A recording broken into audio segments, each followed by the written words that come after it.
Inside Story Uganda, real source of political updates.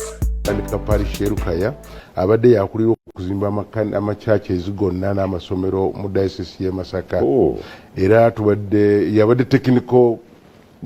chairperson wange mu kuzimba chapel ku Mutesa Royal University. Oli ku kakiiko ku lukiiko oludukanya Mutesa kyankubye wala nnyo nabadde n'akavaayo n'enfiirwa Armstrong Kalinzi my neighbor alina primary yatuwa abaana tukwatagana buli kimu nga director ebyo nabyo ne bintabula ku lwokusatu nenzika mu to wange mukulu saakubikira naye ebigambo bwe bityo bibiba mbadde nekanza ku lwokusatu lwe twakwatagana ne tukkiriziganya okubeera wano n'omusajja nali mu kuziika Masaka e Kalisito baffe ku bijja era Steven Sebagala yanumye nnyo kubanga abadde weeridanga waali special nnyo bw'otuuka wange enzigi zonna geeti zonna bitanda byonna yabadde abikola naye nga kibi nnyo kibi ddala nange neegatta ku ggwe okwagaliza Ssaabasajja Kabaka emyaka 33 naye kyate nze kyensinga okwenyumirizaamu emyaka egyo 33 Ssaabasajja Kabaka nga 31 March omwaka gwe yatulirako ku Namulondo yakyalako ewange nga nkyalina faamu y'enkoko sinatandika somero n'asimbayo omuti omuwafu ne katuwe guli ngwagala obwagazi so emyaka 33 egyo nange ate mpulira nga gindi mu nnyo naye nga njagala okumaliriza ebintu nno birina bwe bijja birondoola olaba gyava Ssaabasajja yatuuka newe n'amusimbira omuwafu kati olwaleero ali ku lukiiko lwa Mutesa wano Royal University. Kubanga te nali neebuuza lwaki bamuyita Ssajja lya Beene anti eryo erinnya linsanyusa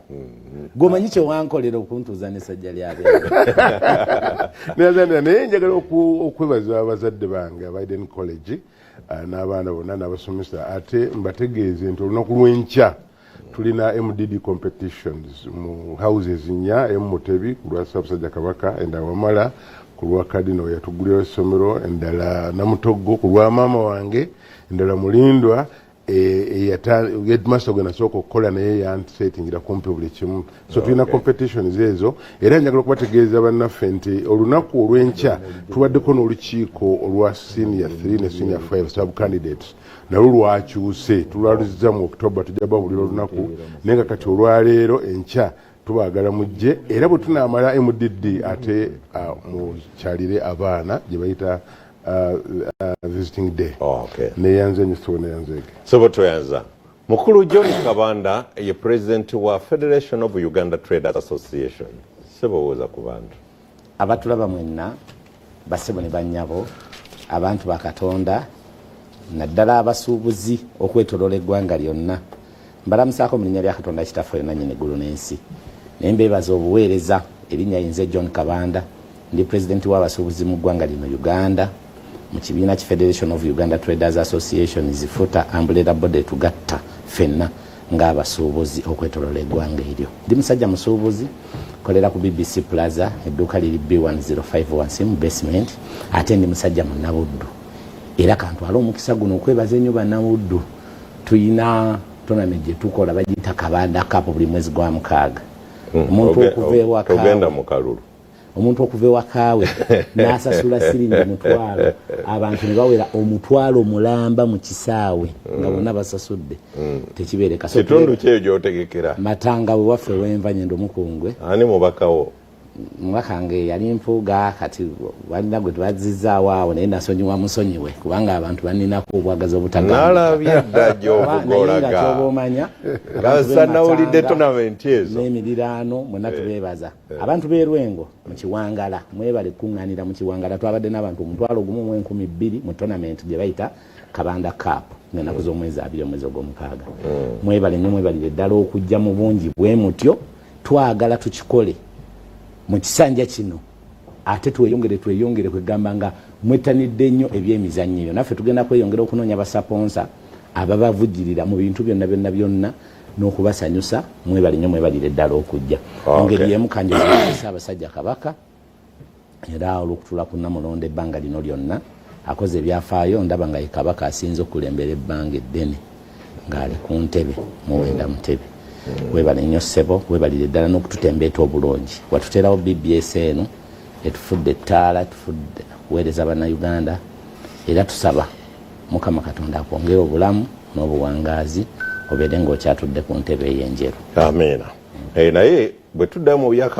buyo bwa Kabaka wa Buganda emabega waliwo abawangaala emyaka emingi ennyo n'atuuka nga bali ku ntebe. Oh yes. N'atuuka n'omuwalulira Kaliwa nga takyayinza nakulaba. Ayira tubadde tumanyi ono. Naye ku mirembe gino egyaffe egy'okumpi nzoga nti yakyasinga.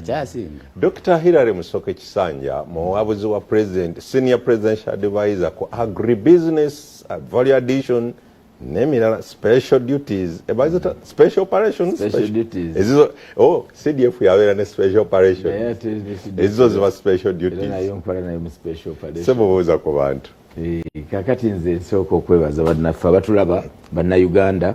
abawaayo obudde bwammwe ku makya ne muteekako nteekako BBS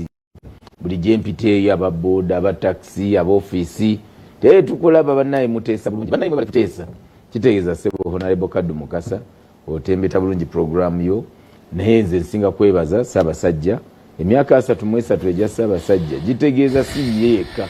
gitegeeza n'enkulaakulana kuba mandowooza nzijukira tulina okubaffe abamu twali mu primary nga bamutuuzaako naye kati essaawa zino nga muli byana bitonyo naye essaawa zino okiraba nti waliwo UTVM by that time kyemmanyi UBC naye kati tuli ku TV. Olwate tugiyita na UBC kyosoosa okwogera bwe twali tugiyita UTV y'eggwanga. Kakati olaba tulina ne radio nga tulina gye bayita Radio Uganda. Mbo baatugamba nga ziva nako ne mugenda mu luwummula. Naye by 93 I think Sanyu yali obeeta ndi Sanyu yajja mu December ng'okutikkirwa kwaggwa. Kati okutikkirwa kwa Ssaabasajja kwajja n'enkulaakulana. Kati tuli ku TV ya Ssaabasajja ensi yonna etumanyi, tulina radio ya Ssaabasajja ensi yonna egimanyi, kitegeeza nti tekwali kutikkirwa kwokka wabula nako kwajja ne fundamental nkulaakulana. N'olwekyo ekyo kikulu nnyo naye nsooka nange okusaasira mukyala Nakayenga Kiguli maama wa mukozi munaffe Kiwuuwa agriculture officer wa president yafudde. Nakayenga Kiguli yafudde yazikibajja oh dear yafudde mukyalo yali nnyo mu bintu by'okumaako yaliko mu byobufuzi edda n'aleeta abantu bangi ne bajja ne bakola ne president Museveni ekyobudula banerinnya ly'ekisonga manyi Reste Nakayenga ng'ayamba buli omu biseera we nabeerera mu mawulire. Mwami Kiwuuwa tumusaasira ne famire yonna n'ab'e Masaka kuba naye abadde munnamasaka kitalo nnyo kitalo ddala. Then nenkulisa abaana baffe abaskiring okimanyi bulungi nkulira programu ya president y'okubangula abaana abawala n'abalenzi mu byemikono bamaze emyezi 6 era ne bayolesa emakere ku kisaawe twakoze exhibition sports gala ne bolesa ebintu eby'omulembe myezi 6 omwana byayize nga mwami Sajja yabena akimanyi nti skills kati omwana ayize skill muntu mukulu nnyo abaana myezi 6 tamanyi luzungu yali mu ghetto esweta agitunga engatta agikola n'olwekyo waliwo okugenda mu maaso mu programu eno era nzikubiriza abakulembeze mwenna abalondeddwa okuva ku ba MP bakansala nga 18 awo 2 tugenda kuba tuwandiika abaana abalala mubaleete bonna omwana oba tewafuna mukisa mutwala mu ssomero omwana oba tewafuna mukisa kumalako primary ali eyo munaku ali kubwa house girl akozesebwa emirimu emibi muleete President Museveni amuskiringe amalamu capital agenda akole agenda agula ebyuma abe productive naye addemu essuubi omwana yenna yagwamu essuubi muleete muweereze oba relative oba wo afune skill mu masomo gaffe ag'enjawulo naye era nebaza naffe nebaza mwami Kabanda ono mutabani wange wansi wadde ayinza kumusinga myaka ne mutabani wange kubanga mutembese mu nsonga z'abasuubuzi nze nsikirizibwa mwami Kaddu Mukasa agamba nti Kabanda si musuubuzi naye ekyamani w'abasuubuzi mbiraba ku TV Kabanda alwaniridde abasuubuzi ensonga nyingi ze tutambuddemu kanku example tulabye ba minister nga si musawo naye n'aba minister w'ebyobulamu si mulimi naye n'aba minister w'ebyobulimi so ideology matters nti omuntu ayinza okuba ne weakness ze teriita talina weakness mu bukulembeze naye Kabanda ensonga zonna ez'abasuubuzi azibadde otulabye abeeyita abasuubuzi ate nga tebalwaniridde basuubuzi. N'olwekyo nze nkuwagira Mwami Kabanda ogenda nga bwe tutambudde emyaka mingi nga ensonga zonna zeeteri President Museveni ne tuzikolako ng'ate aziisa namunze. Nze nkwebaza buli kintu ekiruma omusuubuzi genda wansi okirwanirire olabe nga President abayamba. Talina nsonga gy'ayita ku mmeeza ya President n'etakolwako. Abamasomero tunayitawa kati nammwe mufuna ababakiikira naye n'olwekyo ssebo ogenda mu maaso n'abalabye abamasomero ono kamubulye gye banayita First Lady Minister of Education naye ate ennaku zino waliwo acting era tewali buzibu nayo gendayo nangi ideally oli agambye ono abadde ayitamu oli naye oli si minisita waliwo abatuuka munda wali abatali ba minisita kati naye gwe njagala oyo ndi wano kati ate kisanja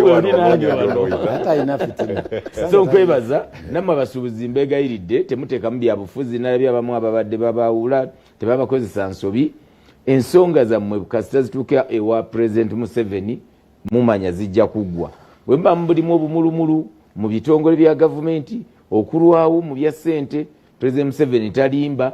kubanga Mwami Kabanda ensonga zammwe yazituusa gye zalina okutuuka tulinde tulya ffe lijje. Mwebale nnyo mwebale. Mpozi n'okutereezaamu katono bannakigwanyizi n'okulwana babeerayo. Nze ndi musajja musuubuzi ataliko wadde kati mbadde gambaawo waliwo abasuubuzi bafe abasiiwusa empisa ne balumba minisita ab'amata tujja kutuukawo mu debate kabamala okubuuza ku bantu. Honorable John Simbwa era mubanjulire enewe buli lunaku wabaayo omupya. Honorable John Simbwa yaliko omubaka wa Makindye East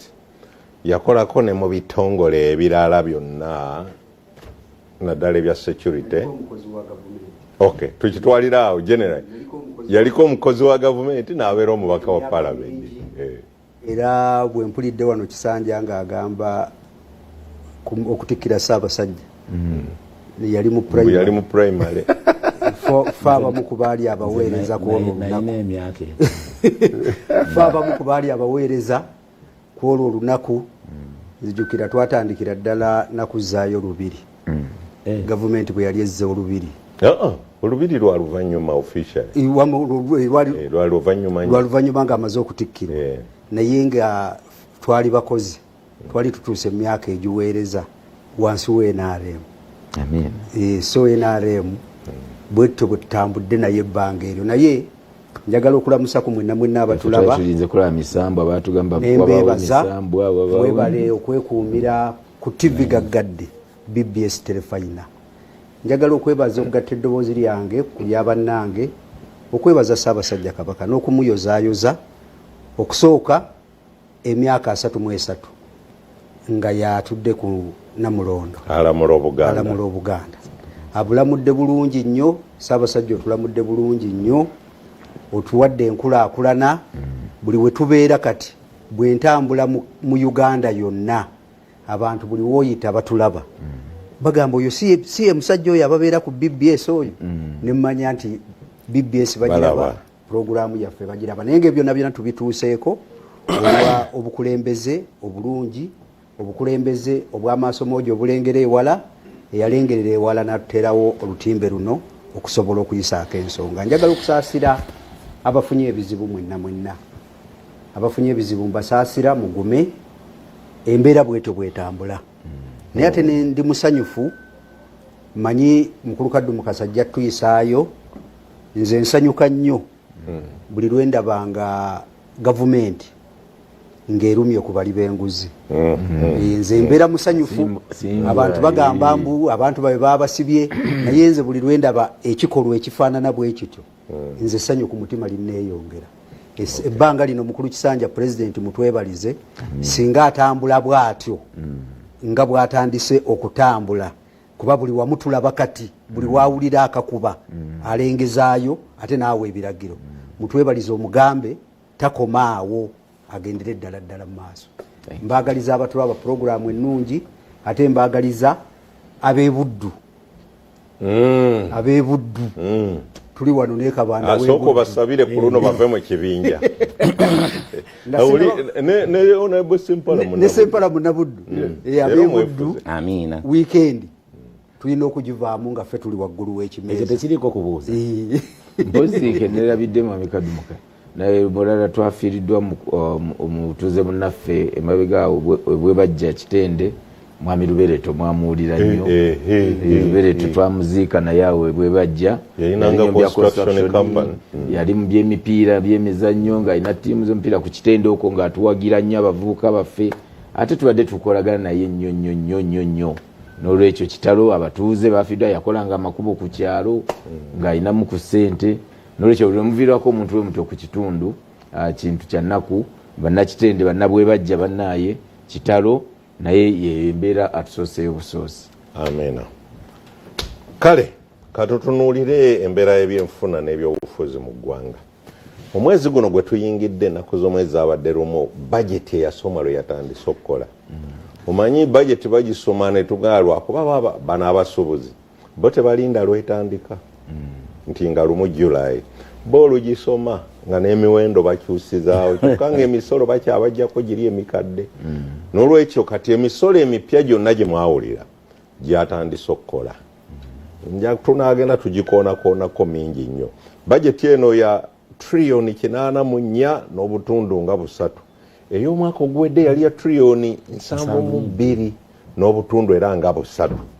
ebiri awo naye eno yabadde ng'oyita omulamwa kwe yatambulidde kyali baga nti full monetization of Uganda's economy through commercial agriculture. Kyenva nsonga gwe agribusiness. Through commercial agriculture, industrialization,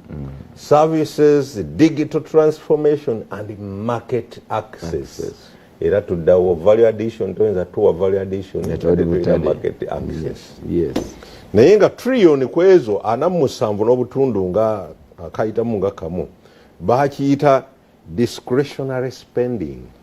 Ate ne wabawo trillioni 37 n'obutundu nga 2 ne bagamba statutory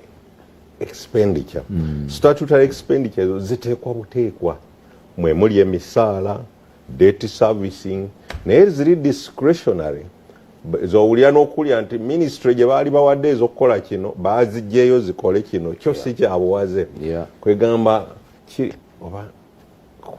kusalawo kwa gavumenti nga bwebeerabye mu kiseera ekyo biki ekyetaagisa kye tuba tukolako mu kiseera kino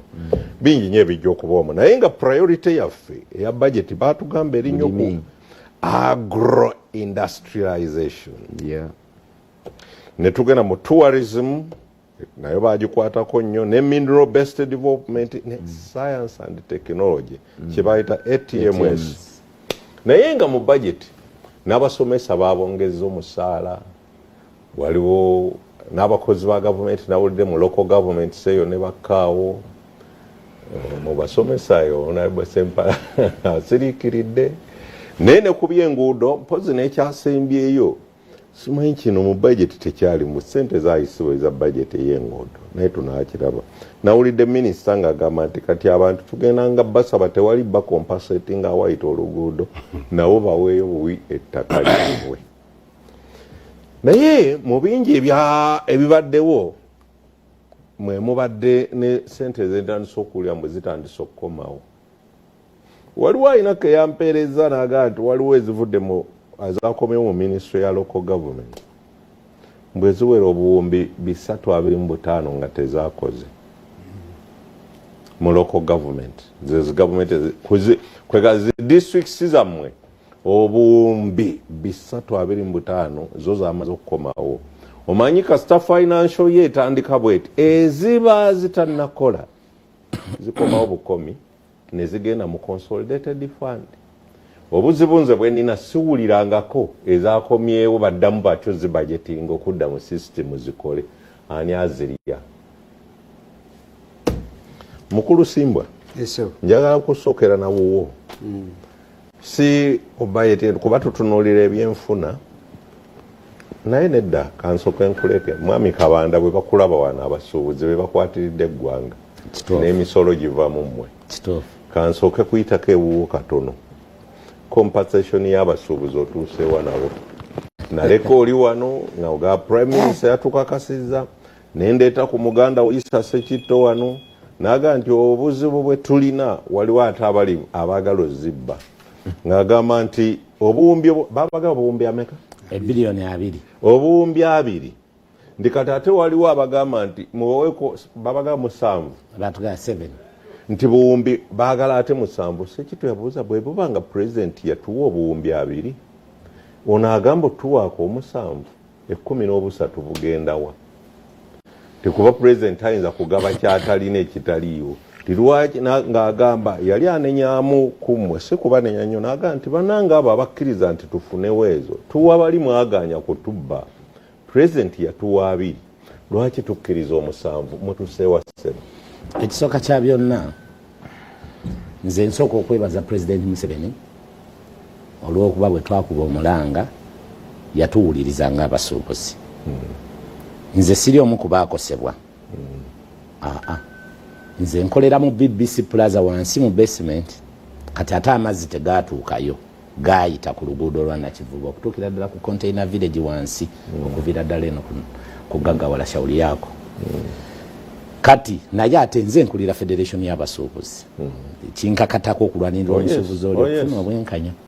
Era nze yatwala abasuubuzi abo maaso ga president nga tusaba ssente. N'ebbaluwa eyasooka nze yagiwandiika president ng'ali Soroti. Na ku video n'atuddamu nti mbawadde. Oluvannyuma ne mbatwala ekisozi president n'ayogera nti olowooza sigenda bakompensatinga naye tubaweeyo ssente tumeke ensaamusaamu. Nga tetubaliiriridde at least tubakwatiddeko. Ne musaba 20 billion era n'azituwa naga no problem mugende mukwatagane ne Ministry of Finance biki paka bwe byaggwa dda byonna tusembera okumpi ku ssente kati tutuuse ku kya 7 billion tubawaako 7 billion 20. Nze ndi omu kubaagaana era ne bantuuma erinnya nti ninganga omukyala eyagamba abaali bakayanira omwana omu naga nti tumusale nze neŋŋanedda 7 billion sizikiriza lwa nsonga ebizimbe ebyakosebwa biri 21 kiri ku likodi. Kati owaali okusika omuguwa lisiti ziri 3. Lisiti esooka ya KCCA gye yawandiika ngayo yeegamba nti ne considering nga muntu oyo asasula license gwe nawa erina abantu 431. Ne tugenda ku baganda baffe aba ISO kitongole kikuuma ddembe era president bwe yatubuuza mwagala kola nani ne tumugamba katukole ne ISO kuba twamanya nti nyangu ya kutugatta. ISO erina abantu 745. Bwe twagibuuza wabajja wanti anze nawandiika ebizimbe 13. Ne batuuka kufa abasuubuzi kubanga olukiiko lw'enkyalinga lwe lukulemberwa abo bakulembeze ababiri prime minister be yalonda mu buli kizimbe. Abo nga nefuta kogitadde be bakola lisiti eno eriko abantu 2,205 n'ebizimba 21. ISO eyina 13. KCCA eyina ebizimbe 5. Ife ng'abasuubuzi abaakosebwa balina ebizimbe 21 n'abantu 2,205. Era kriteria gye twakozesa president yatubuuza mugenda kozesa kriteria ki okugaba sente zino ne tugaba yo excellence bano abakulembeze ababiri abalondewa mu kizimbe bamanyi bannaabwe bwe babadde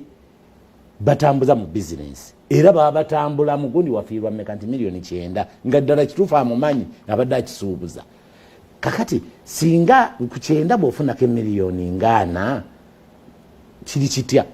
ne tuli konsayiringa mu ekyo kyaggwa waddeko webale nnyo. Kati owekitiibwa right honorable prime minister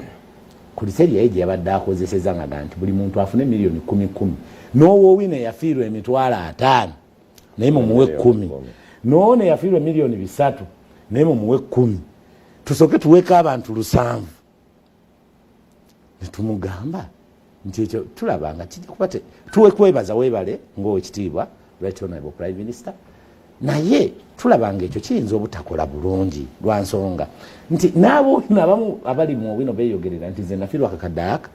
kamu oyo kamu wadde naye ow'ebibiri onaga nti ow'ebibiri naye ategere nti nakosebwa ow'owino agambe Museveni agabudde si bwe bityo eno entity erina leadership tweteekateeka bulungi era bwe twali tugenda okusaba sente ezo twakozesa kuliteri eri netugamba zino sente zijja kutumala tetugenda kalubiriza gavumenti ate naffe katukozese kina abasuubuzi basobole okufuna obwenkanya olukiiko bwe twaluvaamu n'owekitiibwa prime minister twakomawo wansi ku ground n'atuyita n'aga nti ntaddewo komiti egaba olusanvu nze nga Kabanda nagaana ne mugamba wekitiibwa sikujemedde naye tetusobola kuwaako tugenda kuba tudiddebwa n'oliiwako omunyu n'otekamu ne kamulali kkiriza mbuuzeemu awo ku lwapalabi olwo prime minister abawa omusanvu abiri gaabadde ki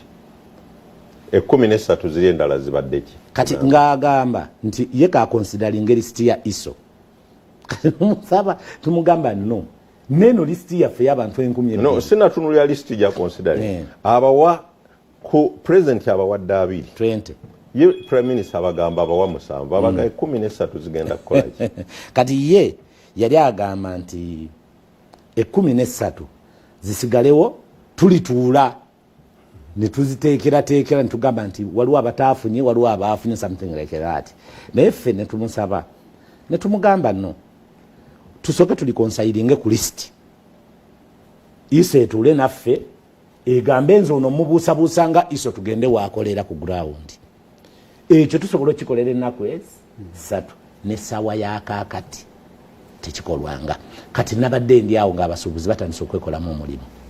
era baatwewaggulako nga tuli Masaka eyo mweri tournament ya Kabanda Cup gye mbadde gamba ne balowooza nti oluusi ffe tubeekwese twekobana ne gavumenti sente zaabwe nenzikola ki era wabadde obalaba Kabanda yalya sente zaffe tetwagala mulabako konze no bo ne bagende wa minisita wa Kampala okutuuka wa minisita wa Kampala waka bwe bambuusinze nga bangi ne bayita poliisi abamu babakubye abajatimisa Kabanda kubanga ye MP wa Kampala ate nga ye minisita waffe abamu babakubye babamenya amagulu abalala bali mu prison babatuteruzira abamu twabeyimiridde abalala bawera bagamba ekitasoboka kati badde batandise okwekunga nti bagenda kusinkana president eyabawa bagende ku State House ate we twafunidde omukisa ne tufuna alasisi wa Kampala Mami Mawuya n'abasisinkana eggulo babadde mu bungi nnyo ku ofisi za futa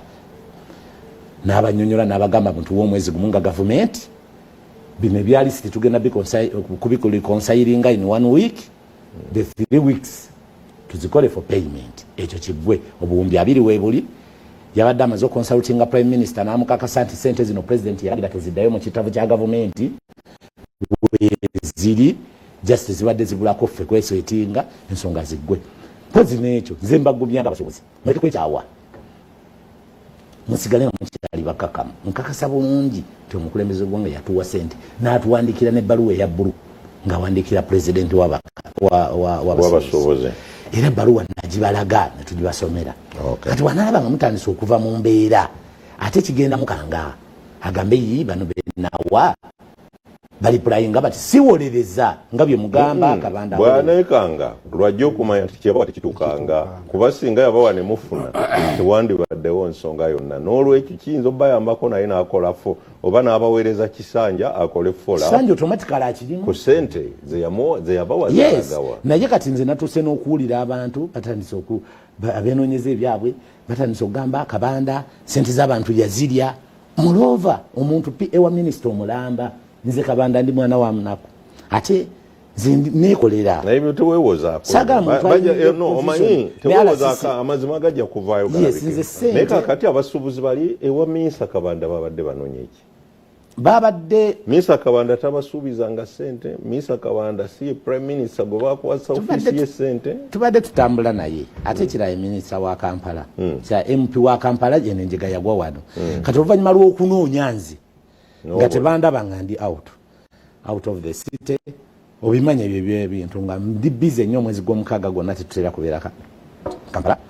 ekyokubiri ne bagezaako bagamba bo bagende wa prime minister bamunoonyeza abakoze eki katugende wa MPO agenda tubuulira nti now how far bagenda muga nti how far bagambe nti tuli ku step eno kino kyekiddako babadde banoonya update yes kati ekisembayo nga ate bo babakubidde kyokubaamu n'abamenyebwa kati problem we yajjidde nga omanya abantu abangi ono osobola omugamba gwe genda ono n'agamba sijja genda ffe twagala minisita waffe kuba ebbanga lyonna minisita wa Kampala tubadde tutambula naye ng'abagumya yomu bwe twali era ekisozi maaso ga pulezidenti nga pulezidenti atuwa n'ebirala bingi kati mu mbeera efaanana bwetyo nze neebuuza obuzibu bwavudde abantu batuuka okuwa bwe bati ani yabakubye poliisi ogera okomaawo poliisi nja kukuddira maka ga minisita wali Dr. Hillary ku nsonga yemu eyo pulezidenti bw'agaba kuba gwoli tukubanga mwana wa waka jenawagabe Dr. Hillary ye mukozi wa mu State House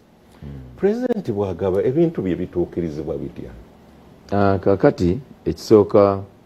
ensonga zino mbadde nzigobera zonna zibaddemu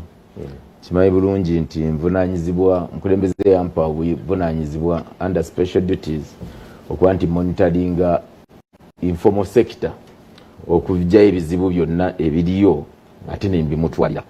omuli abasuubuzi ab'enjawulo tubadde mu bya ifris olabye nga amafumu gonna akabanda agakubanze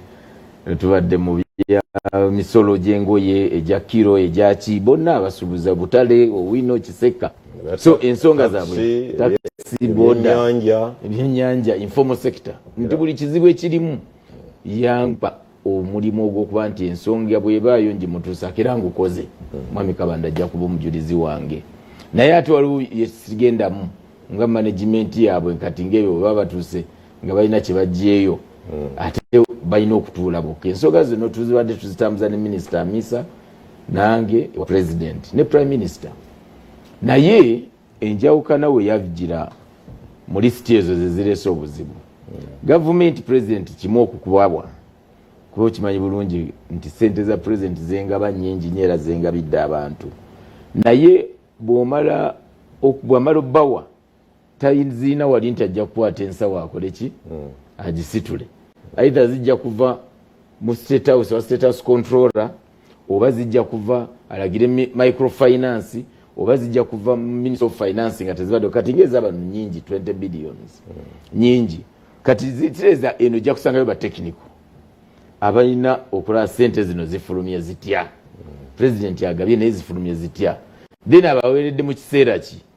kati bano yabawera mu kiseera nga financial year ekola ki egwako emitendera gyonna gigenza okutuuka nga waliwo financial year egwako nti waliwo ate amateeka agafuka ensaasanya ya sente eza gavumenti kati ng'emitendera egyo girina okuyitwamu then two sente tezirina kuyita kuweebwayo ne ziba nti abantu tebeetegese kuba bwe ziweebwayo ekibiina kino kigamba ffe tuli 2,000 ffe tuli 700 ffe tuli 400 nti wabaawo ziyinza okubulira mu zennyanja kati ate accountability ono mukozi wa gavumenti alina ozikola ki ozza accountinga kati oyinza okusanga olumu nga bukodyo okulaba tutereezezza tutya harmonization eno eri etya tu financial bwe yabadde eweddeko nga bazigamba katuzibawe mu financial yamba mu kooti esooka liriizi ngezze nze kyengenda okutuuka okuyambako ka mwami Kabanda okusinza ku kiri wansi eyo olwokuba kitandise okubamu okwekyanga kwe kugenda tulabe omukulu afuga sente ezo Ramadhan Gobi Ramadhan Gobi yagamba yo omulimu gwe yagumala yagamba president yankubira essimu nansaba abantu bano nti bali bubi nnyo era mu kusooka yali ateeka ku nze omusango agamba Kabanda tokoze kimala sente weziri era nze nazita dda nti essaawa zirimu ofiisi ya prime minister yekye yayogera era ofiisi ya prime minister naye yakola omulimu gwayo mu kusooka kubanga n'awanika sente yennyini naye yatukubira n'atugamba nti yes n'agamba kyetwetaaga ssaawa zino kwe kulaba list eri nga mumaze okwamunaizinga bulungi ng'eri etya ng'eri emu kati obuzibu w'embulaba nze we bwali baganda baffe aba iso bali bize nnyo nekitagambika kati ate bali nga gavumenti kubanga batubuuza mugenda kola na baani ffe ne tugamba tugenda kola ne iso automatically ISO yavaayo neeyimirira negamaza omulimu ngenda gukola kati emyezi gigenda mwemeka mwesatu bw'omukubira essimu agamba nti muganda wange amuvere bize ate nga takyekoza ngera ddala aliki ali bize era madhani twaddayokko ne tumugamba ow'ekitiibwa PSST nga bw'otugambye bali bize n'agamba nti nze ebigambo byenjagala okuwulira bigambo bimu list eri harmonized wakati wa futa ne Dr. Kyagamba kati aondoza abatulaba balabye obuzibu we buli nti yono accounting officer atya President Museveni sitwagala agabe sente nkyawulire ate endundu endala nti abalala tebaafunye abalala baafise sente zalwaniddwamu kyovola nti bo at top level buli omu agamba sente kakireza bweziri mu ofisi ya prime minister naye ebitongole bino kati bye birina okola nti biwa listi kabanda gyakiriziganya nayo KCCA gyekiriziganya nayo n'abasuubuzi gye bakola ki zirigenda okutuuka ng'abamu baafa dda era ngenze wa mukulu Simbwa bwe mugambye ISO enoonyereza ekola ki ngamba kangendeke wa mukulu Simbwa ku nsonga eyo omanyi mukulu Kabanda akulembera abasuubuzi alinda ssente mukulu Kisanja akola mu gavumenti kati mukulu Kabanda abadde agezezzaako okujja ekifaananyi naye waliwo ekitavaayo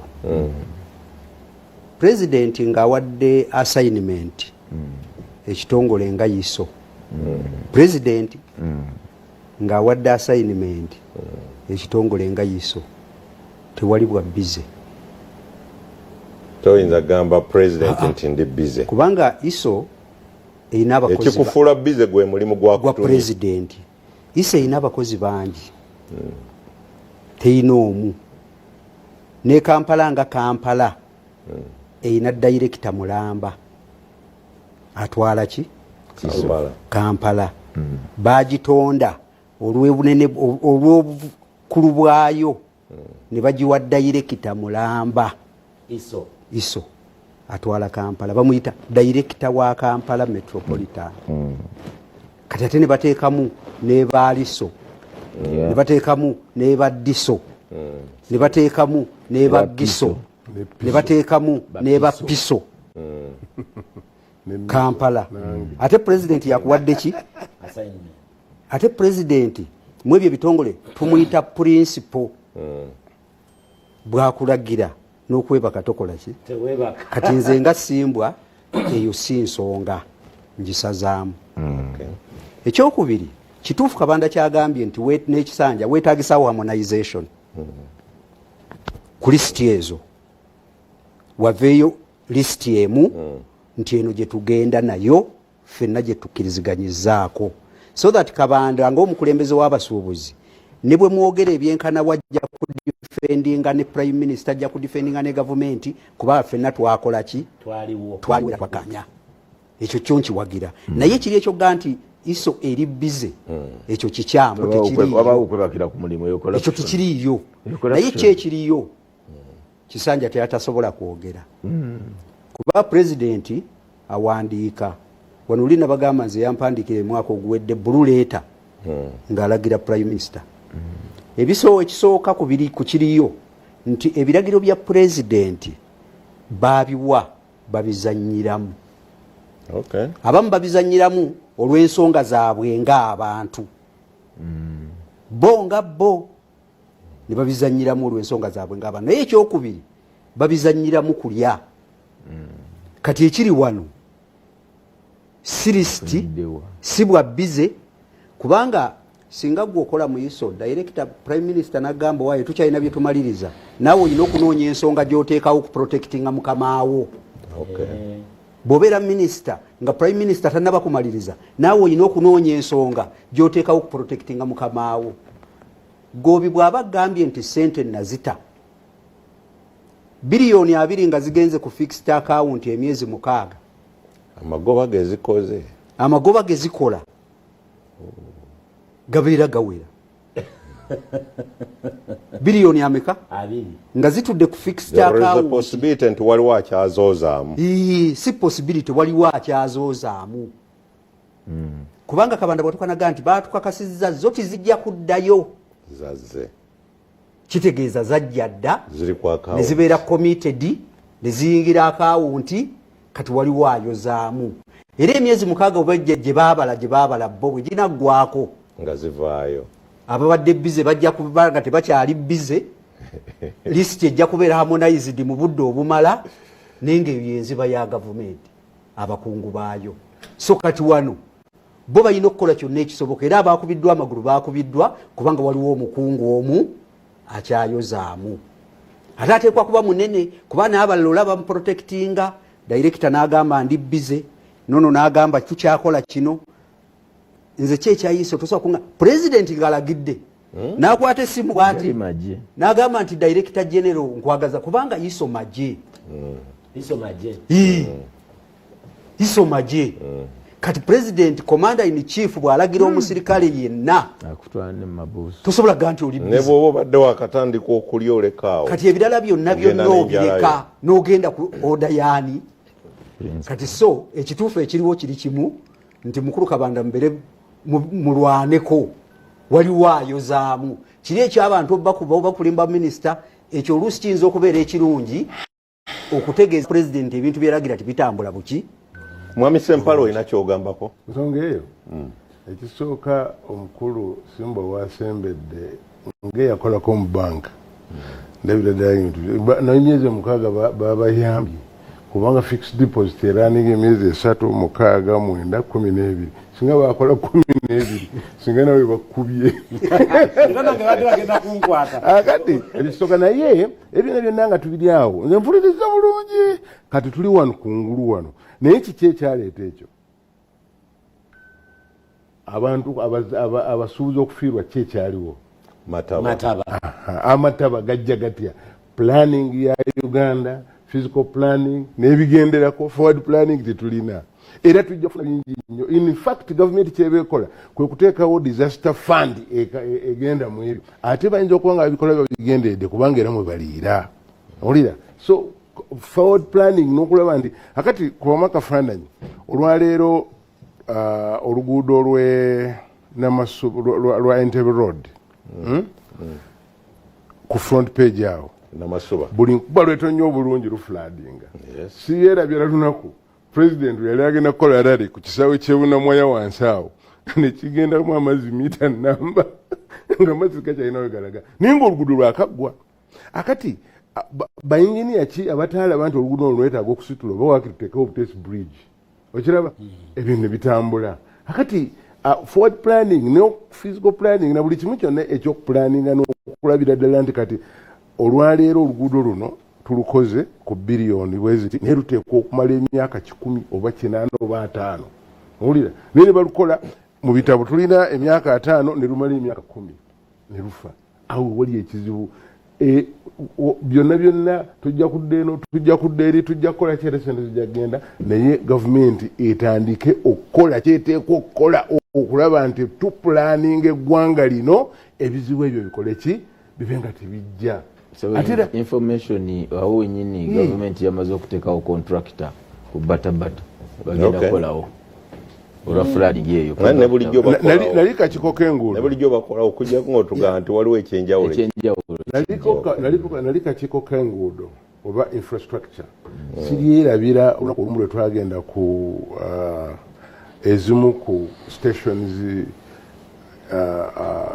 baziyitaani ku borders netuukayo nga bakola offices ezigenda okutuulamu border units naye tugenda okutuukawo nga batugamba nti netubabuuza lwaki project eno erudde kati omwaka guyiseewo nebagamba ate omanyi twapulaninga bubi amazzi gali ate gazze eno nembabuuza omugga guno guzze mu mwaka guno oba gubaddewo emyaka gyonna nti yes kati bayinginiya ki abataalaba nti omugga ogwo gusobola okukola ki naliko ku World Bank project nga tukola small towns water and sanitation project eryantonde waliwo akayanja akatali kijja nabarola gye twali tugenda okujja amazzi akati amazzi asajja bayinginiya batuuka awo aba World Bank ne bagamba mumanyi nti project eno Saxon Pap wetubadde tugitadde wayinza okukyankana kuba tugenza okulaba history wa wano ng'ennyanja eno eshiftinga positions naturally abantu baayo kye bayita lubaale kankati ne bagamba naye tukiweemu emyezi 4 season yene eggweko tugende mu dry season tulabe ekinaabaawo ne tuvaayo ne tugenda erukungiri tugenda okudda nga bwe bali batadde Saxon Pump wakalu ng'amazzi gaatambula dda bainjiniya baffe be tulina amagezi baba bagalina naye babikozesa babikola babigenderedde basobole obifunamu in future era awo kyekijja okuntu abakitegedde nga beetega nga bagenda nga bagulawo nawona nga balinda compensation olaba bagula ne mu bitoogo nga bakola nga balinda compensation kati n'agamba nti okwewala ekyo katusaba abantu baweeyo obuwi akati era ne mugamba nti baweeyo obuwi proper developments zetunasangangako zetujja compensatinga akati nze mugamba nti era abalina obumanyi obwo bajja genda bagulewo batekewo era kigole ekyokubiri ekituufu omukulu okyayogera kyova olaba wannebaziza pulezidenti nga naakatuula mu ntebe nti buli lwaluma nze mbeera musanyufu ffe bannabuddu tubonaabona ne traffic jam okuva empigi paka Kampala gavumenti yasalawo etuzimbire oluguudo olwa bypass bayinginiya bayogerako bakola design y'oluguudo ne balaga nti lugenda kuyita wano abanene ne bagenda ne bagula ewatali we tutagenda kuyita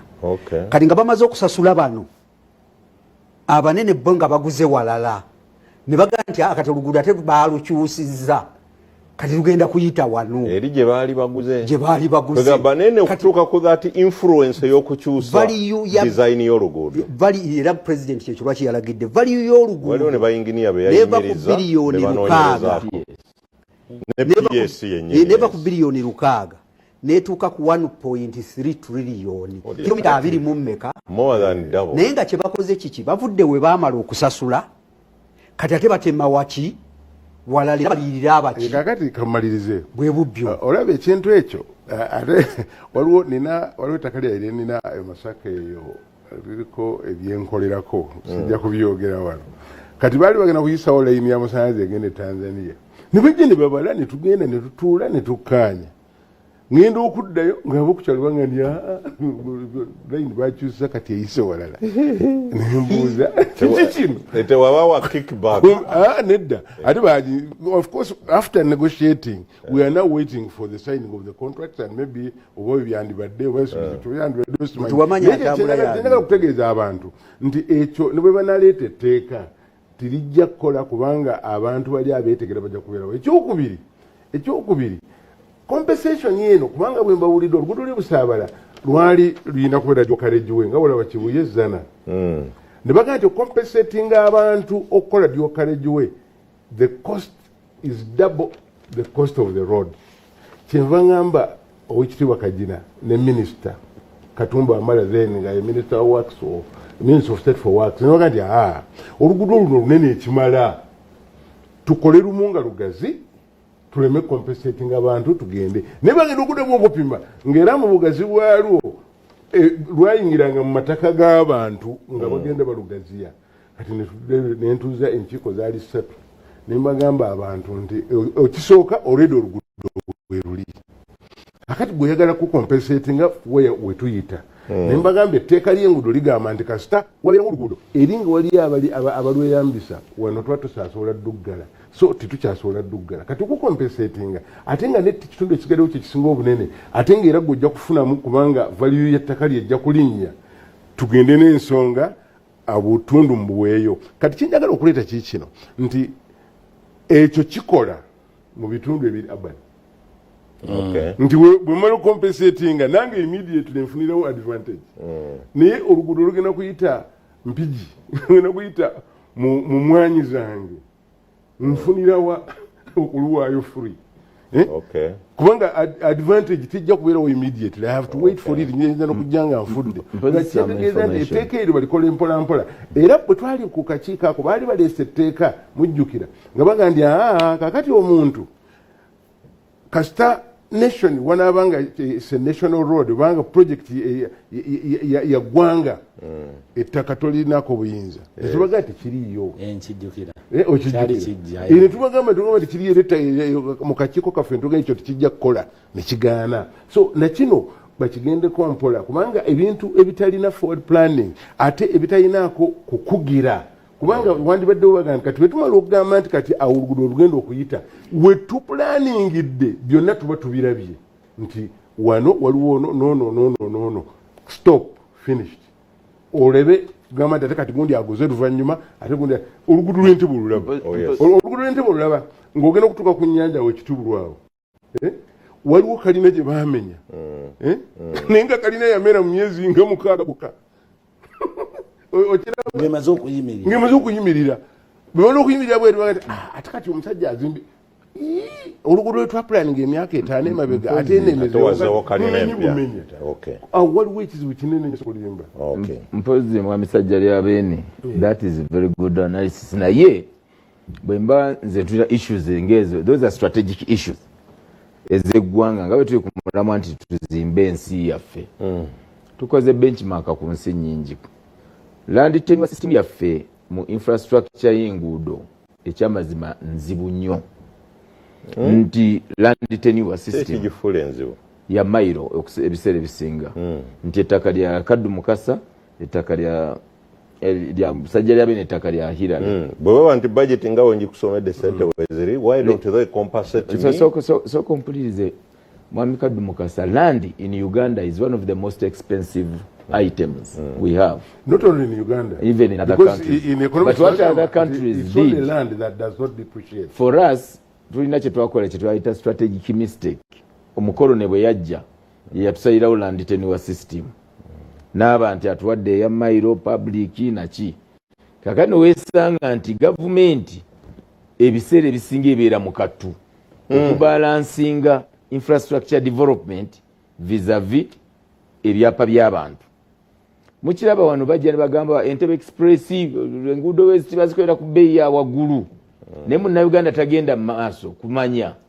lwaki oluguudo ono mu Uganda lwa ssente nnyingi okusinga enguudo endala. Kosti ya landi mu ggwanga ng'onookompasating okuva Entebbe paka gye lukoma ejja kusinga ne ssente ezikola oluguudo. I teach procurement of works mu university. Nti bono ogenda okuva oluguudo mwe luyita buli kibanja buli kyapa n'ebizimbiddwamu ojja kulanga kosti almost egenda mu 10 times than ezandikoze eki. Naye kino ky'oba otaddewo kisi permanent. Ndindako kiri permanent naye the cost is also considered. Si kye ŋŋamba bwe tuba tunaazimba Uganda bwe tusalawo nti etteeka lizze yes tubeeko we tutandikira Mwami Sajja lya Beene nti etteeka lyo lisooka wafuna omukisa emakindye tukulembedde obulungi tibaakuwuliriza naye nalabako express eyo yadiringako okumala emyaka 2 nga waliwo ettaka ly'abalangira bano basimbwa we baagaana era ne batuuka ne baludaivatinga ne luyita ewalala olwokuba famire y'abalangira ekoze eki eganye ne it was read loan ya kamale bajja kuwa omaleyo loan eno eya World Bank yo etambula ekola ki eyakulinga interest naye nga just family emu demeseza oluguudo okuyitawo era baamala ne baluyise wali mokosi ne bakuba plan endala ne basobola okufitinga mu structure zino kiki ekitegeeza eggwanga erinaagenda maaso tulina okufuna policy ku ttaka bwe tuba tunakola government infrastructure tulina kukola ki yes it was a mistake ne bagamba buli omuntu awoninga ettaka naye tulabye ettaka erimalawo emyaka 5 nga tewaliwo likyakoleddewo naye ate nga ne government tesobola dikozesa so bwe tuba tunazimba eggwanga Mwami Sajja lya Beene tuteeketeeke amateeka land tenure system ku bya gavumenti ekyokemu. Sina mutaana nakyo. Sina mutaana nakyo naye bw'ozaala omwana omulema okumutereeza tomenya mumenyi. okiraba akati nze ndowooza bwe era nakyogera ne mu infrastructure committee ne mbagamba nti enguudo zaffe 99% actually accidents zonna ziri head on Masaka Road butono nekigenderako okiraba era ekireeta ekyo lwakuba nti oluguudo luli lumu ate lufunda. This is the time now tutandika planning enguudo eziri dio carriage way nga Masaka ogenda n'enguudo 2 odda 2 ate nga wakati bwe wayagala okudda eno yita Mpigi olumayo okulinnya waggulu luno olema dutawaana because that's the standard way. Kati ne mbagamba nti the best way you can do that tutandike kati ebitundu ebitannaba kubeera expensive tutandika compensatinga ebitundu nga mu tawuni awali tugaye kati nga Lukaya nga mu kifo ky'okuliyisa awo wakati muganda wano wajja kubeera expensive era mugule mu bulakati luyite mu bulakati tubenga izo enguudo weziri kati bantu jabo attributary ebatwala gye balaga ebintu bitambule naye n'ekyo nakyo tiwali akifaako ocompensatinga today kyokka abantu bongera kuzimba near the road ogenda okutandika ekyo the future nti kyenatandikiddeku kye kimu nti planning wano teriwo at all. Abazungu batulekera lantenywa system ogambye enfu tekirina mutawaana but weeri era tojja ate nge oli mu bantu era abantu bokolera ate ojja kulumya abantu kutuuka ku kigenda wala but you can do other things as you bring that law okiraba naye nga olwaleero okugamba nti kati baleete etteeka ngeno okutwala ettaka ly'abantu ojja kuleeta obuzibu obutajja ate kimuyinza n'okusinga kyogambye ekya problemu yajja eya lantenywa system sikulimba tuyanziza nyosebo mbadde nsaba kutumayo kantu kamu nga tuva ku nsonga kubanga njagala gendako ku corruption kuba tuli mu byanfuna n'ebyobufuzi kutuma mukulu Kisanja nga mutumira kumpewo kubanga oba otuma mutume mutuma wa president ku nsonga eri gye twatandikiddeko ey'akabanda ey'abasuubuzi naye nze no mutuma genero nti abantu bangi president mutugambire abantu bangi bawandiikira amabaluwa either ng'alina byabasuubiza oba byalagidde bikolebwe ku lw'abantu si kinnoomu ne ku lw'abantu byabalagidde ebintu ebyo mutugambire nti tebikolebwa nga bw'aba biragidde ate ekizibu ekiriwo nti tewali mu woofiisi ye w'osobola kuddamu kuddukira okwekubira enduulu ng'ensonga tekoleddwako. In other words tewaliwo desk erondoola bisuubizo president byakoze kati ye bw'amala okuwandiika ebbaluwa ne zigenda gye zigenze ekikoleddwa baalagidde noono gwe bawadde oba gwe balagidde kikolebweko naye tewaddamu kubeera communication n'emu. Ate ebimu tebimanyibwa kakiiko ka parliament akagoberera ebisuubizo bibeera between two people. Nzikiriza ku information ku nsonga eyo ojjukira Ian Kyeyune kati chairman wa district gwe nali ngenda okulivula wali ogenda okuvuganya singa sibyata mukango yandwadde tasobola kubeera ne bwe twandigenze mu kalulu direct naye bamuyira enfuufu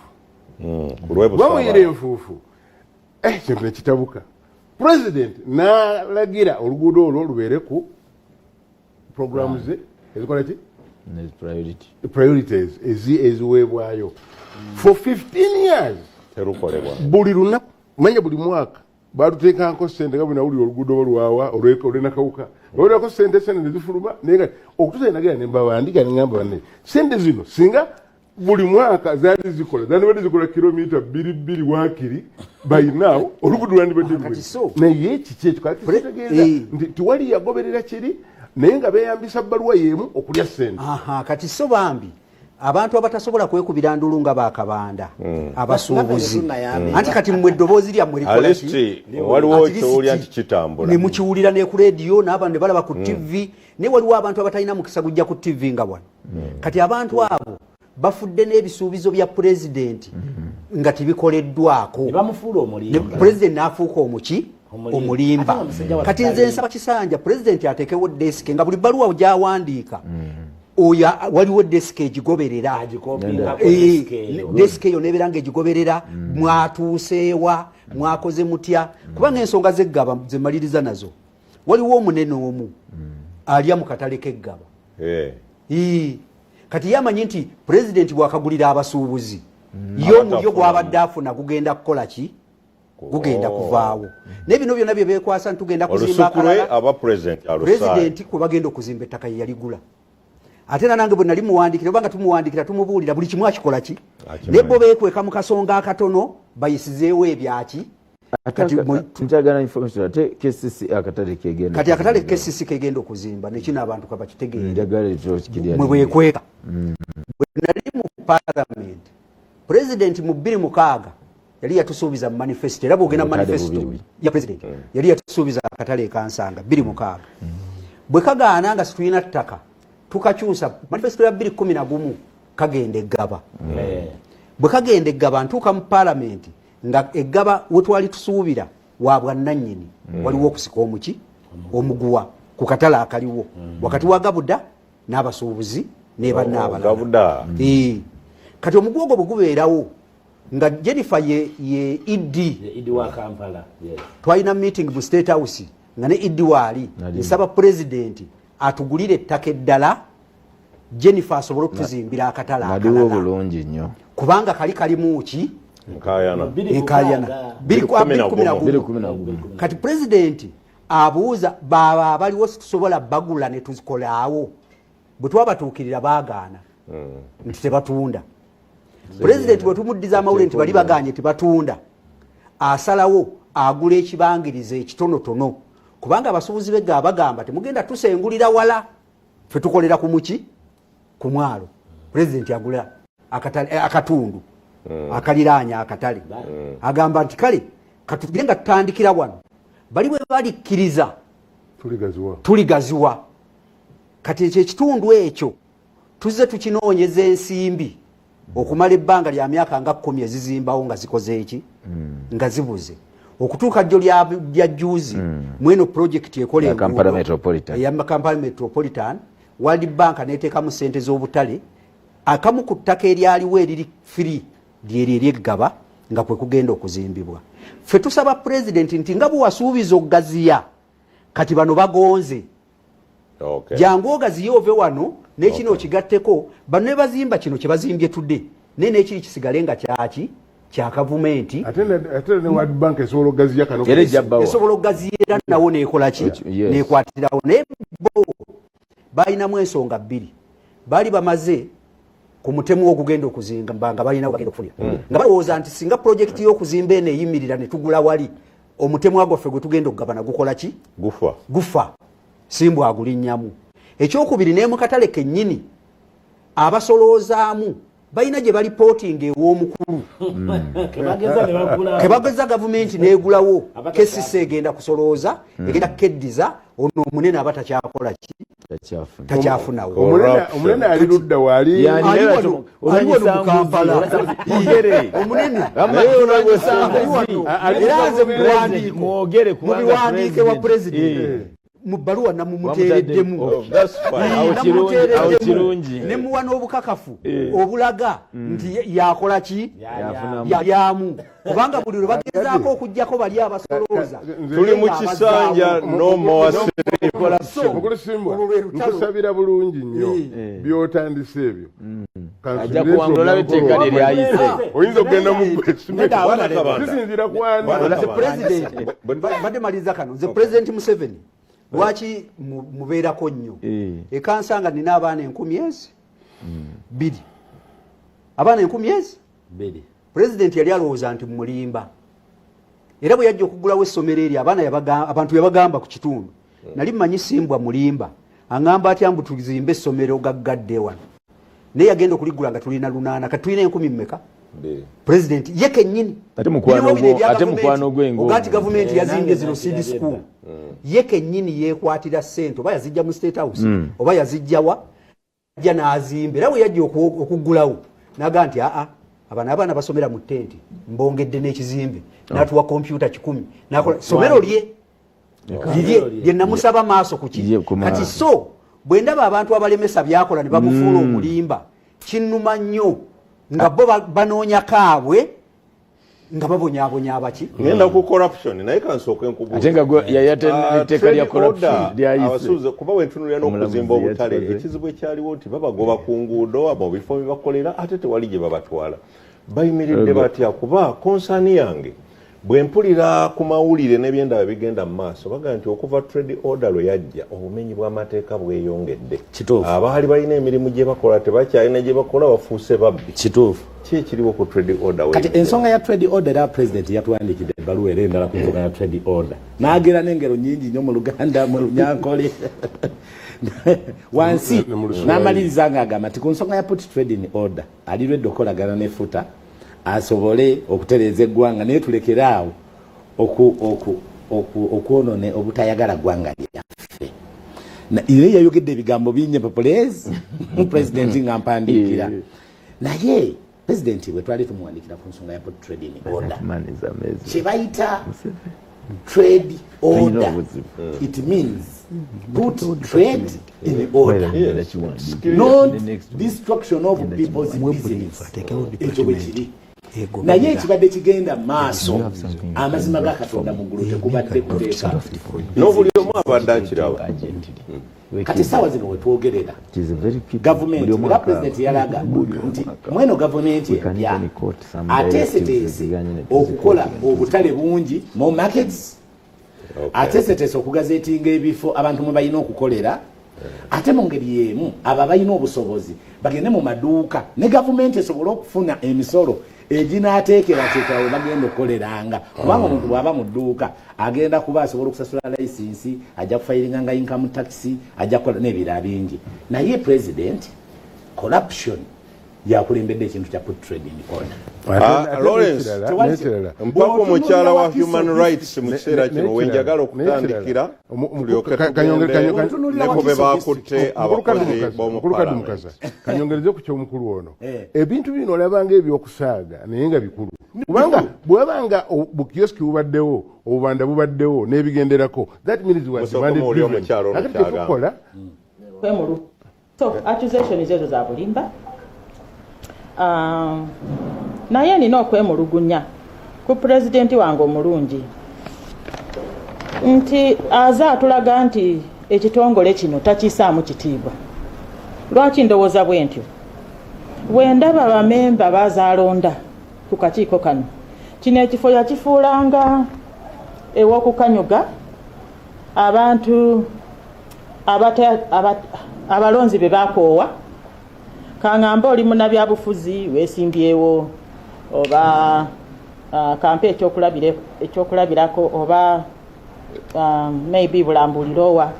ogudde mu kalulu okaabye ennyo abalonzi bankamula ndi mwavulu nkupe sikyalina kakulya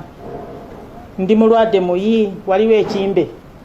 kyemaze nakyo emyaka 3 neetaaga ARVs. Genda mu kakiiko k'eddembe ly'obuntu. Pulezidenti nkukubira omulanga akakiiko kano kalina omulimu gw'amaanyi nnyo mu ssemateeka. Enyingo nnya mu ssemateeka. Chapter 4 of the Constitution is the biggest chapter. It contains the Bill of Rights.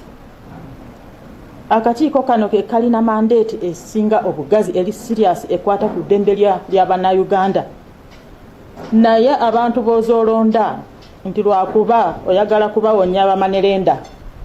loan sharks abagala oba wambako ebyabwe okubatwala mu kooti nti genda ogira otuulako eri sebo taata Natasha nkwegayiridde akakiiko kano tandika okassaamu ku kitiibwa. Tomorrow I will not be here. Era ekisanja kyange kiggwako omwaka ogujja mu September. Naye nsaba pulezidenti bw'oliba olonda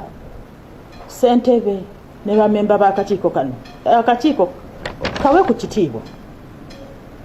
naye n'ojja okanyuga wano abantu abatalina credibility obasuubira kukola ki? Era bino byennyini bye tulaba bino just kulwanyisa bakama baabo tebalina mugaso gwe baali bongedde ku mirimu gy'akakiiko kano. Omulimu ogwabwe kutuuza meetings obufofofo kutambula mumwe abamawulire ngenzeeko mu office ya Minister wa Justice ani ajja okuntwalako ewa maama Janet Museveni ntuuse ntya ewa CDF bakwate omuntu ono wuuyo kantukeke wa Genosale wangadi ono bamukwata ddi atwalibwe mu kooti bw'obanga ebisaanyizo byokka gwe pulezidenti by'otunuulira okulonda bakomishona ku kakiiko k'eddembe ly'obuntu kubawonya bwavu kubasobozesa kufuna ARVs ez'omulembe eziriko lwe kibanga kyekyo ekisaanyizo kyokka kyogoberera bino byennyini ebigenda mu maaso tebikwewunyisa naye nandisabye akakiiko akaliddako be very careful,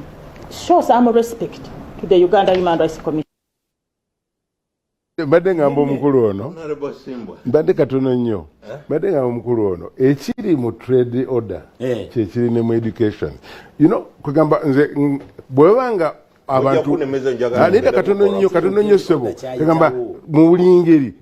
butereeza nsonga eno bano benyini bwe booteeka mu order oleme kuba destroying kati olwaleero waliwo amasomero nga 305 ge baagambye bagenda gaggala abaana banaalagawa lwaki totereeza amasomero ago kubanga olwedi gabaddewo n'abagaagala weebali era babaddemu era bali akati butereeza amasomero ago ogamu ebyetaagisa n'ebisaanyizo geyongereyo Honorable Simbwa anedda temunzizaayo eyo mwaga debate ndala kati tugende wali njaga ku nsonga eyo gye tubaddeko omukyalo oyo we yajjidde nga waliwo n'abakulu abakozi mu parliament n'omwogezi omukulu wa parliament nga babatutte office ya Kalisoliiso omukyalo oyo naye Kalisoliiso yatandise okunoonyereza ku office ye kyenvudde nzije ebuwo nzijukira emabega eri gye twabonna naye mu bigenda maaso singa tubadde tumufunye obuwanvu agamba abamu ku bamulwanyisa be babaka ba parliament be bakwatako abaali baagala okulya enguzi nga bamugamba nti mu kuyisa budget jukira twogera ku budget yatandise omwaka gwo nga balina ze baagala abateeremu ojjukira mwalimu omubaka wa Nabannabuddu eyo mubamanyi be bakwata katuveeko details ezo tugenda awo gwe wenyini wabula ku corruption kyenvudde nkisokezeewo n'oyogera ebizibu ebigirimu bye saagala kuddamu tandikira ku nsonga eyo ne corruption ne parliament yonna otunuleyo ebiriyo kati era nga bw'obadde otuleese okwogera ku mulamwa gwa budget emu ku challenges eziremesezza budget ya Uganda okukola obulungi omulimu gwayo buli bwanguzi ye challenge esinga obuki obunene oba tubuyite bubbi obubbi ye challenge esinga obunene nti ebintu byonna bw'obitunuulira entambula gye bitambulamu wabadde otwanjula ya programu n'ogamba local government obuwumbi 25 ezaakomyewo mu government tezikolanga n'ebyo byonna bubeera bubbi nti abategeka mu finance ne ministry zino ez'enjawulo baliriizinga ssente ng'obudde buweddeyo nga bakimanyi bulungi nnyo nti ssente ezo kizibu okubeera absorbed mu bajeti y'ekitongole ekyo nebbo ne bazisindikayo naliko ne chairman we Kalungu wano n'agamba nti babawa ssente ng'ebula wiiki 3 omwaka gw'ebyensimbi guggweko naye ng'olina okuyita mu procurement kabina kyotoyinza kukolera wiiki 3 kati bo wiiki 3 ne ziggwako nga ssente ne bateekawo ekintu mu bubbi kye wandiise stampede procurement nti wabeerawo procurement ey'okupapirira nejjukira buli procurement yonna ekolebwa esukka miliyoni 2 erina okujja ewa Attorney General wa Solicitor General for approval kati ng'oggyeko process eno mwe mulina okuyitanga mmwe aba district okulanga kugulawo kusumulula kukola ki ate bwe bimala n'obisindikawa ewa Solicitor General for approval kati kitegeeza ate muna abantu balaba nti omwaka gw'ebyensimbi bo bagubala guggwako lumu omwaka gw'ebyensimbi guggwako 26 mu June akawunti system ya sente eziva mu finance lweggalwawo eno gye baggalawo nga lumu ebeera intano ey'ekitongole ekyo nti Wakiso ekyasobola okusasula ssempale yagikoledde omulimu sente zajjadda eyo yeesoboka naye singa ziba zikyava mu finance yeggalawo 26 kati so abakulu bano bakikola bakigenderedde nti teekawo embeera buli omu mu stampede procurement aliyeko kyakoze eki kyaliddeko owa solicitor general ajja kulyako kubanga oyagala akuddusiza omulimu okukole ki gugwe mangu naye ne bana abakola buli kimu aba procurement mu kitongole kyo no bayina okulya kuba naawe asaba omulimu naawe oyagala gugwe sente zigaane kuddayo ate sente zino bwe ziddayo bayinamu kerike baga nti bwe zaali ziri committed baso osobola nga accounting officer zisaba ne zikomawo nga toyise mu budget mpya osobola okuwandiika n'owandiikira PSST ng'omulaga nti sente zaali committed tugeze baali bamaze okukola procurement ng'etuuse mu kkubo bamaze okugaba kati kitegeeza sente twali tumaze okugabira simbu omulimo naye ng'ebintu biri waki wa solicitor general tibinnaba kudda kitegeeza zaali committed zisobola okukola ki okudda naye mukudda okwo obwo nabo buli bwaki kubanga naawe bwe bamaze okuwa omulimu gwa kawumbi kalamba omukulu agenda kuyambako zikomewo yafuniramuwa oyina omumutemerako kati nowa finance omumatiza nti zikomewo kubanga jukira nga bwagambye waliwo teeka ligamba nti tewulyanga kunti wezaze mu consolidated baziziza mu budget empya kati n'oyo owa finance okukkiriza nti mu butuufu zaali committed tuzizzeeyo mutemyeko mutya kati ogenda okwejjukanya nga akaali akawumbi wakomyewo 8 nga service delivery ya president gyayagala etambule tegenda kutambula kubanga ebibiri bikoze eki bigendeddaawo so obuli bw'enguzi mu gavumenti bunene nnyo kati president Museveni alina obuzibu bumu nti abantu abasinga bakolagana nabo ngambye abasinga si bonna naye abakola ki si beesimbu lwaki ngamba bwenti nti mu parliament namba 3 wandigambye namba 3 mu NRM oyambako mukamaawo kati nga Kisanja ono Kisanja bw'alya mu president Museveni olukwabeera mubi nnyo kubanga mu bantu bangi yamulondawo n'amutuuza we yamutuuza bameka abaagalawo nagaja ngo nnyambeko kino ate njagala nnyo kati gwe gwayise mu bangi ojja omuyambeko kino n'omulyamu olukwe nga bwe twalabye mu parliament sente gye zitambulamu nga gwe namba 3 w'NRM yakuyamba n'akujja yonna gye yakujja n'akufuula okubeera sipiika kinene nze era waliwo ebintu byendaba bwe mbituuka bantuuse muggulu eryoku nsi mandituuseemu naye n'otakozesa kuyamba mukulu akutuusizzaawo kutuukiriza bigendererwa bye ng'eggwanga oba omukoze bubi kubanga kye twalabye mu parliament nze era nja kusaba tebakoma kusiba bantu bakyaliyo ab'okusiba tebannaba kuggwayo toddusa ababaka bafe bakyaliyo ab'okusiba n'ababaka nga kwebali tebannaba kuggwayo bakyaliyo kubanga bw'otunulira ku lisiti sente abazifuna ku akawunti zaabwe nga bazifuna ku akawunti balinga 3 mu bameka bw'otunulira omugatte guno bwe twagugasse gwe bavunaanye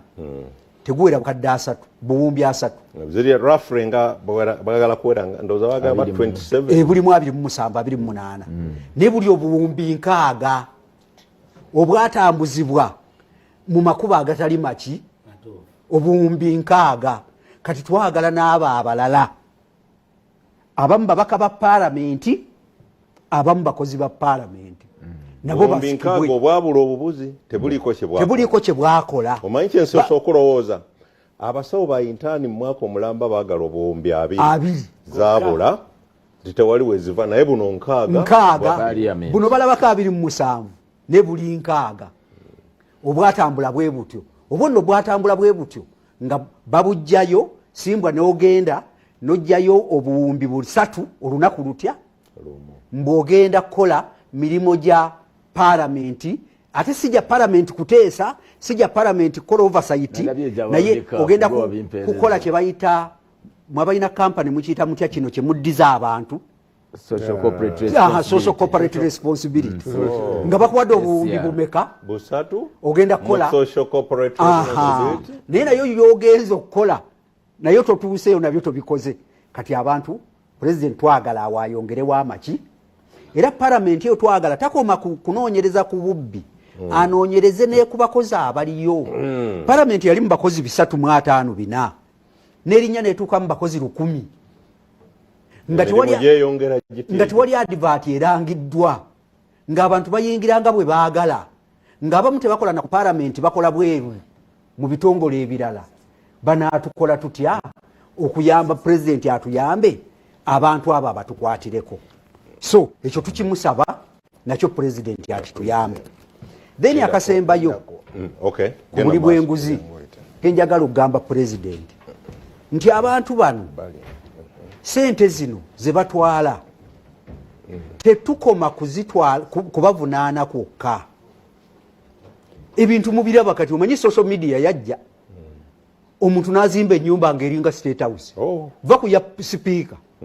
waliwo omukozi omulala owa parliament omwogeze badde mawulire kati bagitadde mawulire